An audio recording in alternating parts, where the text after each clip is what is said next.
Hey there everyone, and welcome to another MCC moment. I'm so glad you've tuned in. Well, welcome to Melbourne.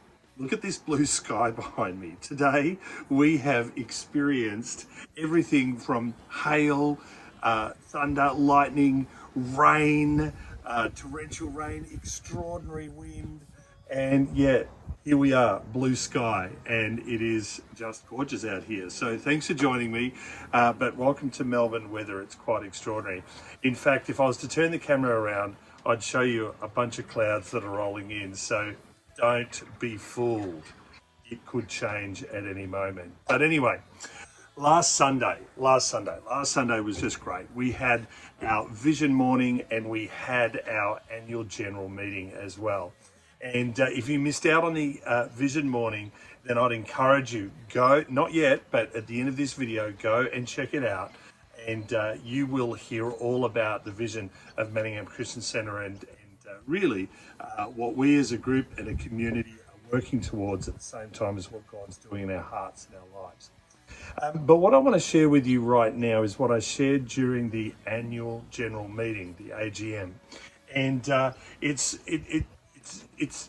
I begin with, it's hard to get out because I begin with this question. And this question is, where else? Where else? And this is what I constantly hear about from members of not only the community that call MCC home, but the wider community as well. People who really have experienced different aspects of church or different aspects of clubs or communities, etc. And they come back to this about church. They say, where else can you find something like this? I have a mechanic, and my mechanic, his name is Rob. And I remember in a discussion, and he has some faith, but he had this discussion with a gentleman who, as they drove past a church, his friend really just started to bag the church out, really have a go at it and call it for lots of different names. And that may have been his experience in a particular church, which is horrendous, which is absolutely no good. And it's certainly not something that we seek to replicate. But then Rob, who really has a great perspective of what a church community is about, started to say these series of statements. He said, where else can you get a meal? Where else can you find love and support? Where else can you walk in and be totally accepted and totally loved for who you are? And where else can you find comfort and shelter if you need it?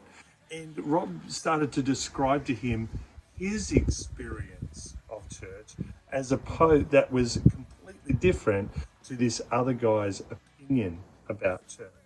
And it may have been his experience, but let me tell you, church has changed.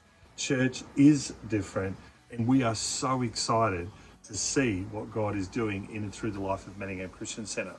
But I wanted to bring this to you, and I'm going to read it because this is what we have experienced throughout the year at MCC. We have experienced, all right, and this is the culmination of, it may even just be the tip of the iceberg, but it's the culmination of lots of different things. But it is all as a result of our love for Jesus. Our vision is a place where a large community where the perfect love of Jesus embraces all. And that is what people experience. And the goal is not for you to be introduced to me or anybody else. Our goal is to introduce you to Jesus, that we understand and that we know and have experienced in our own heart and our own life. And so this is what we have experienced. And we have experienced these things. You ready? I'm going to just list it off. Death and the celebration of a person's life.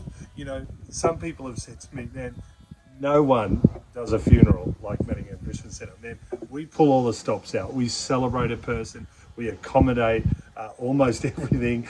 And it is just a beautiful time and a beautiful celebration in a moment and a place of great grief. But death and the celebration of a person's life. We've experienced physical healing, emotional healing, psychological healing. presence of God through the power of His Holy Spirit. We've worshipped and sung countless songs. We have consumed countless teas, coffees, cakes, and biscuits. Yeah, probably a bit too much, eh? We have laughed together. We've cried together. We've had tough conversations together. We've read the Word and discovered new revelations. We've visited one another. We've called one another. We've planned and executed the plan together. Invested money. Technologically grown, all right? I think that's important. Snoozed together. That's right. We've snoozed together. So every now and then, while I'm preaching at the front, there might be a couple of closed eyes that have been had, but we won't draw attention to who they might be. How many hugs have we experienced? How many smiles? Handshakes? How many times has the Lord embraced us as we have prayed, as we have worshipped and fellowshiped? We have fed people in need. We have given thousands of dollars into the work of the ministry. We've been equipped for every good work. We have reached thousands of people online. We have had international and, of course, local speakers. We have hosted world changers. For all of this, I am just so thankful. For all of this, we are thankful together that we can worship God and be thankful for what He's done, thankful for what He is to us today, but thankful for what He's about to do in us and through us moving forward. So thanks so much for listening. Where else? Where else can you experience all of those things? Where else can you be? And where else would you go? And I just thank God for His presence every single day. Come and join us. Why don't you pop in 10 o'clock Sunday morning, or if you can't be in person, check us out online, and we'd love to say good day. God bless you. See you.